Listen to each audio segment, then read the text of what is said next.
Healthy, healthy, Fennec Fox. Leaning on the Lord and anchored to the rock. Gotta stay strong, gotta stay smart. It's the end of the world, so do your part. Healthy, healthy, Fennec Fox. We're shining bright and thinking outside the box.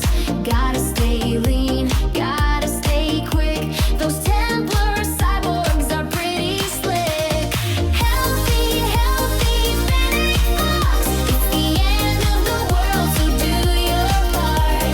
Gotta stay strong, gotta stay smart. Healthy, healthy, Fennec Fox.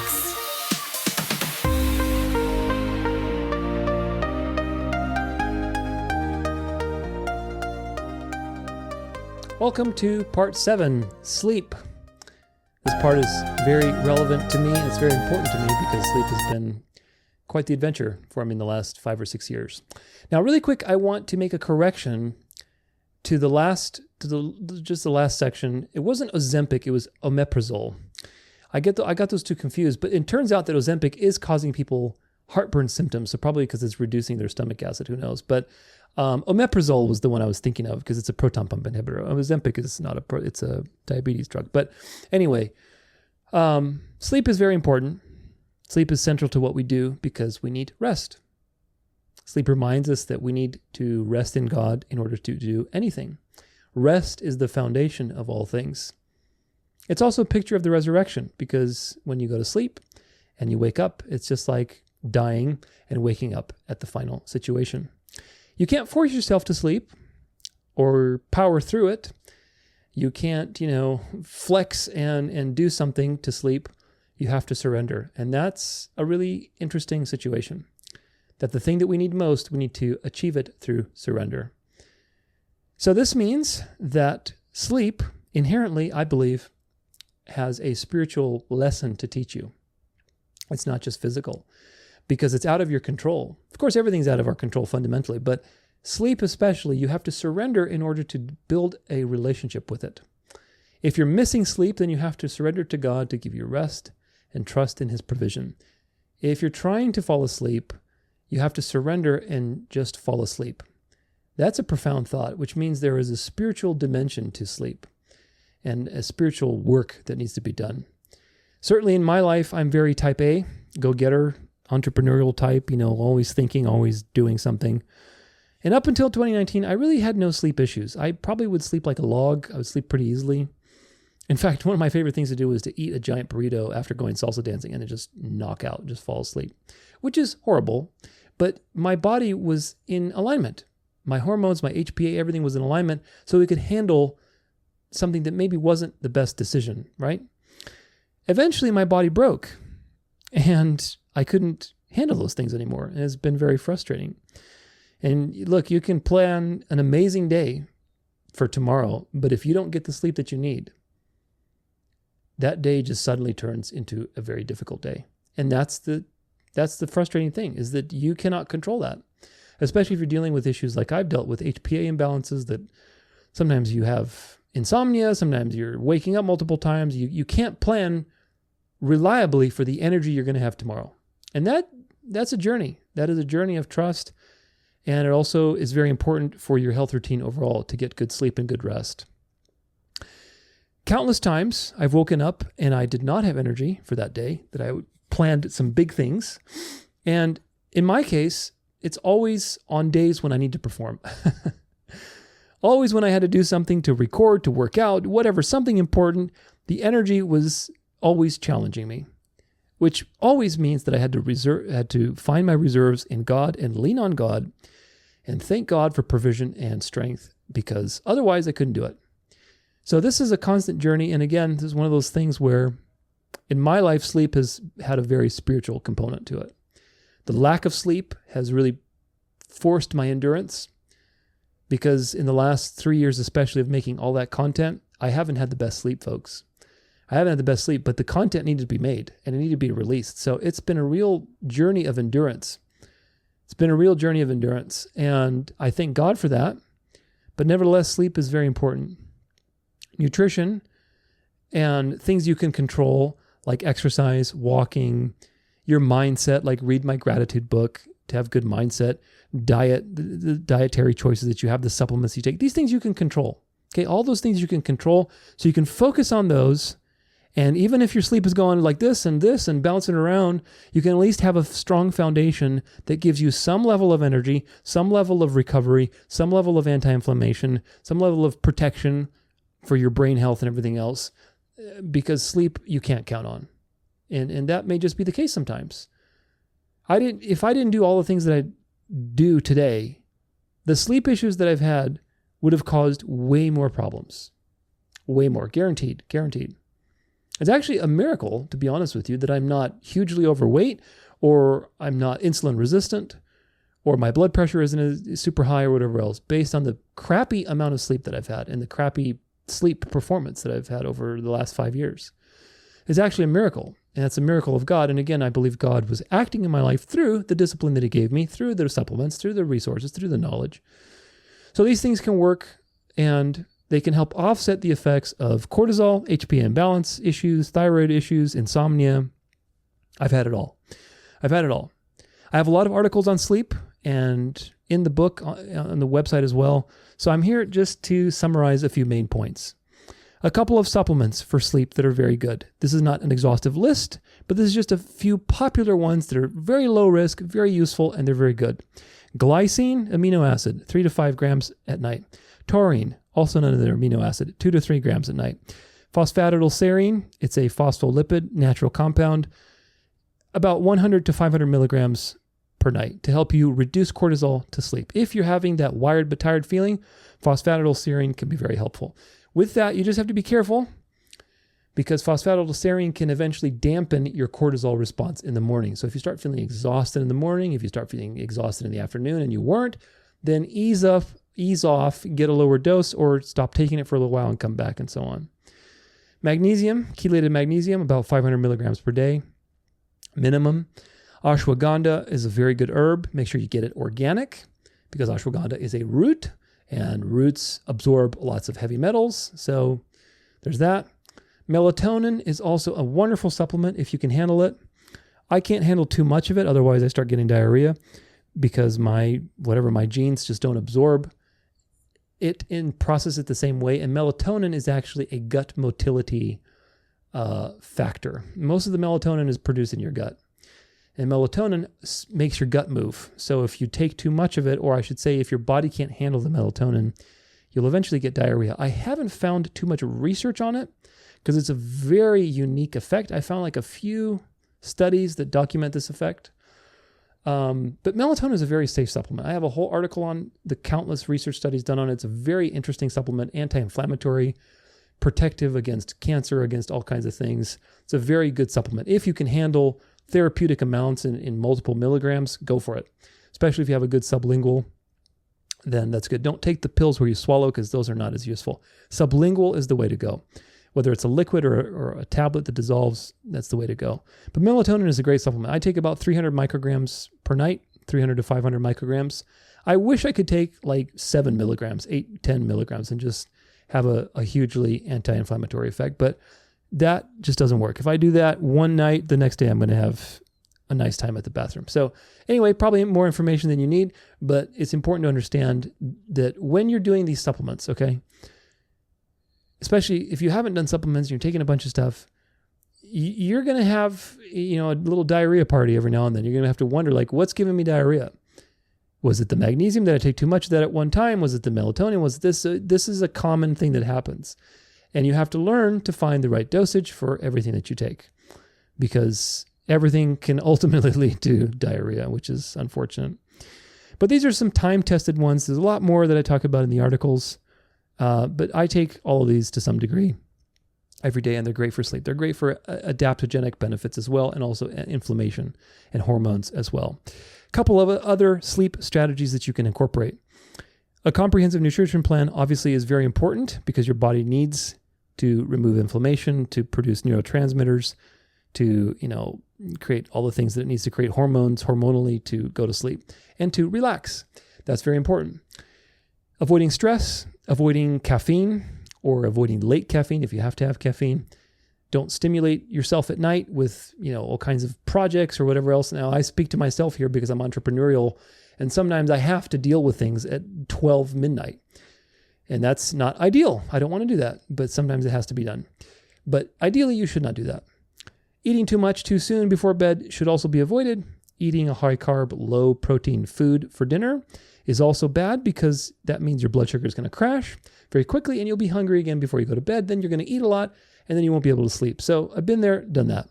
So when you eat your dinner, eat some carbs for serotonin, but also make sure you have plenty of protein and plenty of good fats.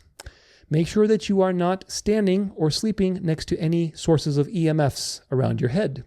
Those can be from lamps, from plugs, things that are plugged in.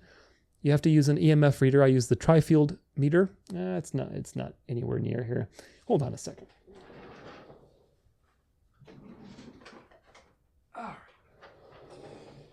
This is what it looks like. Tri-field meter.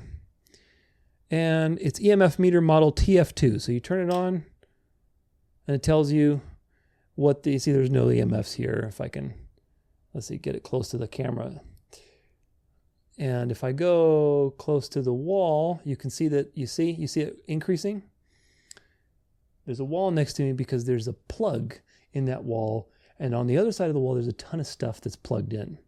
So you can see I'm just shy of this electric field. Now, 12, this is okay. You can see it rising. You can see it rising. It gets to 20, 20, 20. Now, once this is about where my shoulder is on camera, this right shoulder. It's about 1 meter away from the wall, okay? So at my shoulder, it's about, on the electric field, let's see, magnetic, is it magnetic? Yeah, magnetic, not so much. But electric field, because there's electric fields and magnetic fields. Electric fields, this is about 42 at my shoulder, which is, it's not ideal, but it's not, super high either. But once I get to about, you can't see it, but once I get to about... even just a foot away from the wall, you're looking at 145, which is well beyond the halfway point and high. Once I get, really close, it's like 250. So not good. So this little meter is very good. They're super cheap. They're very sturdy, but you want to make sure that you don't have any of that stuff floating around your head in anywhere when you're trying to sleep, because that can disrupt. Some people are very sensitive to EMFs. Your temperature should be nice and cool. I use an 8-sleep bed, although mine literally just crashed the other day, and it's old. It's like 5 years old. Now I have to probably get a new one. But they're just super handy because what they do is they cool the mattress. They cool the mattress, and you can regulate the temperature, and it adjusts accordingly. So that's a super useful tool, especially if you live in a hot place like Phoenix, or if you're in a really cold place, like Minnesota or something. You can customize the temperature of your bed, and it can adjust as you go through different cycles of sleep. That's been a real game changer for me. It's been really helpful. It also keeps track of your HRV and, your heart rate variability, your heart rate, your breathing rate, all that kind of stuff. So it's useful in that regard for recovery, for tracking recovery. Your room should be totally dark. You should have minimal light. And if you do have light, make sure it's red light, because red light is the sleepy light. Blue light is the wakey light. Having a consistent wind down routine is also very important, so that you trigger your mind to get into a sense of like, okay, I'm sleeping. I'm going to sleep. I'm going to sleep. I'm going to sleep. You don't want to do a bunch of stuff and then lie in bed and like, all right, now sleep. Go ahead and sleep. It's not going to happen. It's not going to happen. And that's something I've lived through myself. So I've had to really get into the habit of having a very elaborate wind down routine with all the things that I do. And it's not like it's difficult, but I have a wind down routine to help me get into that mindset of like, okay, I'm sleeping now. I'm going to be sleeping. So your mind clicks into that, because we are creatures of habit.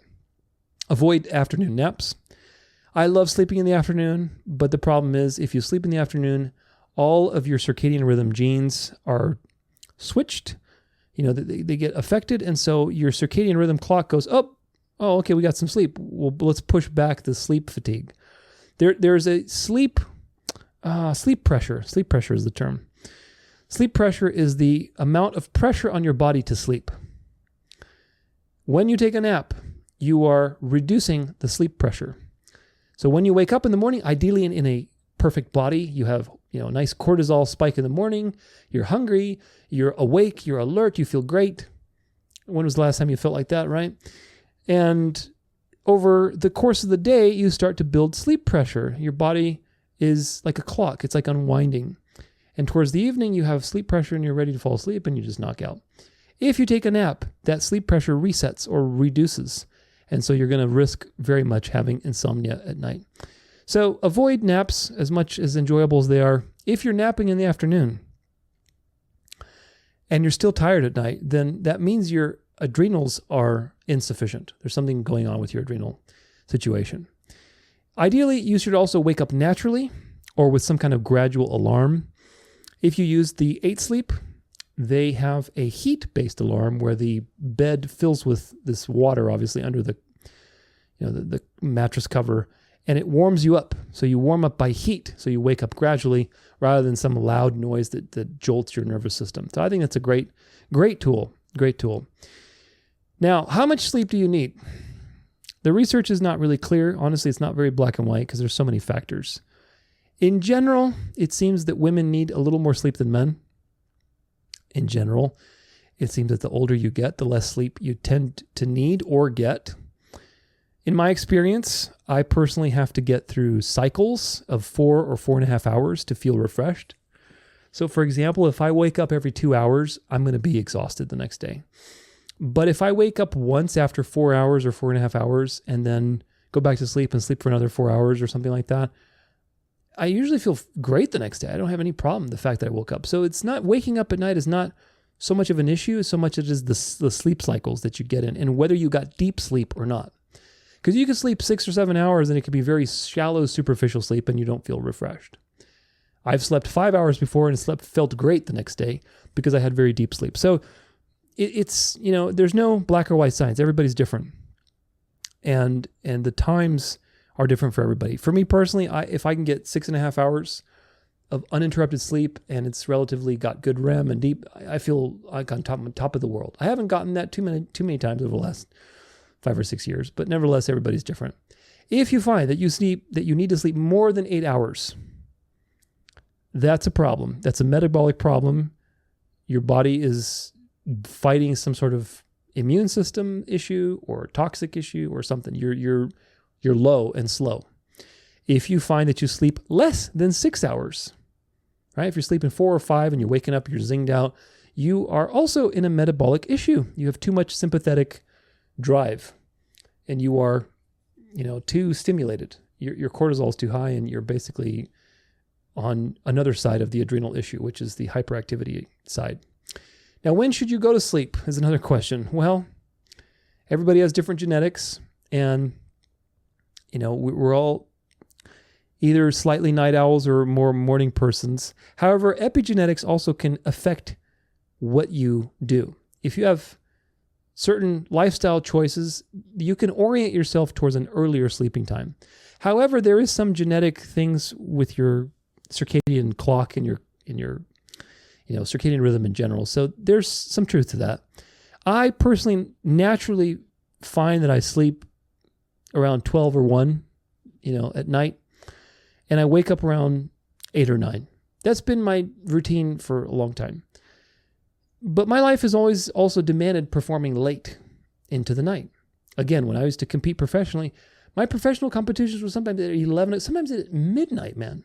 Imagine such a thing on your circadian rhythm, what it does to your circadian rhythm, to tell your body, hey, you need to wake up. It's 12 o'clock midnight. You need to wake up. Come on, pep up, slap some nervous system energy into your body and perform and smile and spin around and dazzle the crowd with your rhinestones. I mean, that's just madness. It's madness. And so I had to do that for years.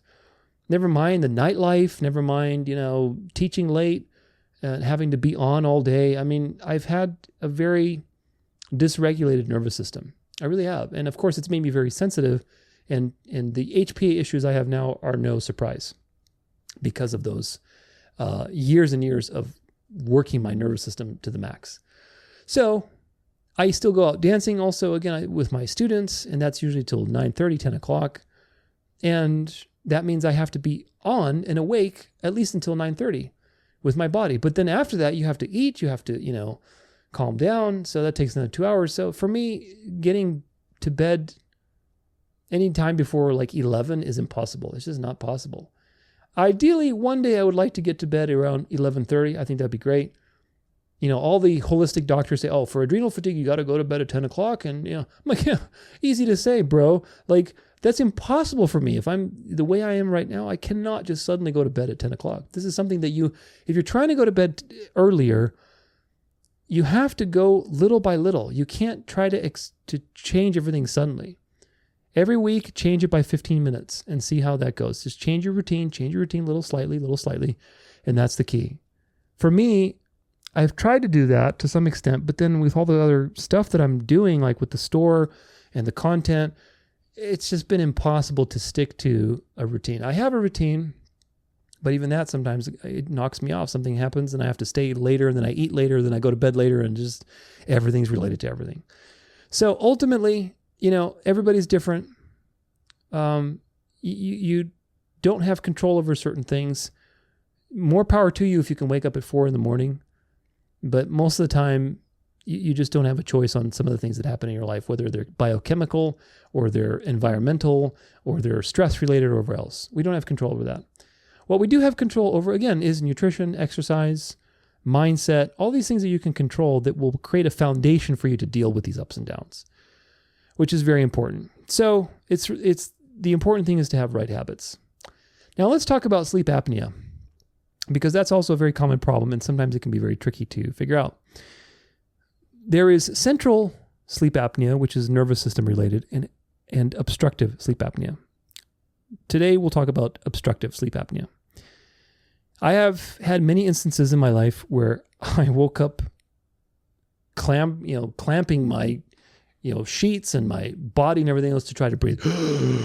Very, very scary. Very, very scary. And probably that's what the resurrection feels like. I'm imagining something like that. But it was super scary. And this is because of what happens with the throat. Based on everybody's morphology, meaning the structures in your body, when you sleep and you sleep on your back, the tongue relaxes and the flesh, the tissue there, blocks the breathing tube. And that's how snoring happens, and that's how sleep apnea happens, where you're having interruptions in your breathing. Sometimes if it's really bad, then you just don't breathe and you wake up and, basically you're clamming for life, basically, to try to breathe. So people use CPAP machines for that, but there are other ways to solve this issue. Not necessarily having to hook up a machine to your face every night. Dr. Nick Meyer, the one who I told you wrote the Holistic Dental Matrix, was realigning people's bites over several months. And that, they were doing scans and everything, so you could see for yourself, that somehow that triggers the body to expanding the airway. So there's interesting things there. They also had lasers where they would go on the back of your mouth where your glottal, like where your, I forget what it's called, but anyway, right in the back of your mouth, the tissue's there to tighten the collagen with red light lasers. And that also may help with the structures there. There's also mouthpieces that you can have that keep the teeth aligned or basically keep the tongue from falling back. However, some of these are very, very questionable. For example, I'll show you an example. I pulled this one up. This is on Amazon. I mean, it looks a little suggestive, but anyway, I tried this. I was like, okay, I'll try it. It looks a little goofy, but I'll try it. You put your tongue in here and it creates a suction, and then you just bite on it. It's like it's like a bib or something like that. But basically, what happens is it's supposed to, in theory, it's supposed to prevent your tongue from falling back, because you've got these little, structures that hold the tongue in place outside of your mouth. However, in practice, when I tried to put this on, I could totally see myself waking up and not being able to breathe because this thing is blocking my mouth. And I normally breathe through my mouth because I had nose issues as well. And you're trying to, you're nightmare situation, nightmare fuel. So I'm like, no freaking way, man. Leave me alone with your death trap. So anyway, you have to be careful with these things.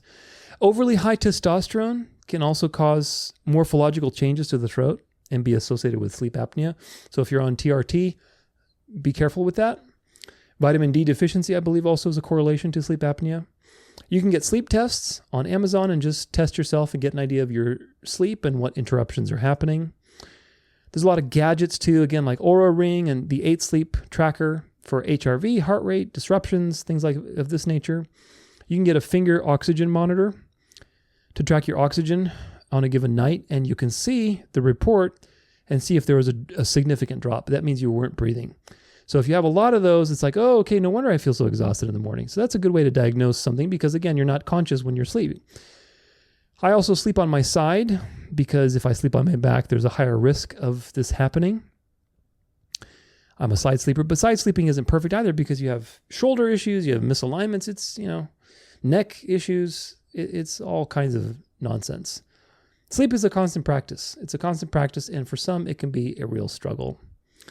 So check out the sleep chapter in my book. There's a lot of great articles there and a lot of great research, great products that you can look into, strategies on how to have a sleep environment, how to keep track of various sleep results, how to test for sleep issues, how to optimize your sleep. There's a lot in there. And of course, even with all that, I wrote all those articles, right? I've been putting into practice. Even with all that, I still have sleep issues, all right? So at the end of the day, sometimes you can do your best and still struggle with something. That's why that problem has a spiritual component to it. For me, sleep has always been about surrender and trusting God and having faith because, again, energy for me is what I've defined my life around. I have to have energy. And so, obviously, as a professional athlete, that was very important, but I'm not a professional athlete anymore, but that mentality is still there to some degree. And God has used sleep to really challenge me to rely on for my energy from God. And that's a practice. I'm not going to sit here and tell you I'm perfect at that. That's a practice because when I wake up and I'm exhausted and the things that I want to do and my mind's like got a million things I want to do, but my body's like, hey, hold on, we're not there yet. It's a real practice. It's a real practice because the mind is one place and the body is another. But nevertheless, if you are tired or you are wired but tired or uncertain or whatever else, remember that one day our days will be full and God will be here and we'll have full bodies that will not have any of these issues anymore. So that's what I hope for. That's what I long for. I can't wait till we finally have our fullest rest in Jesus and his return at the resurrection. Now onward to part 8, thyroid and adrenal health. Healthy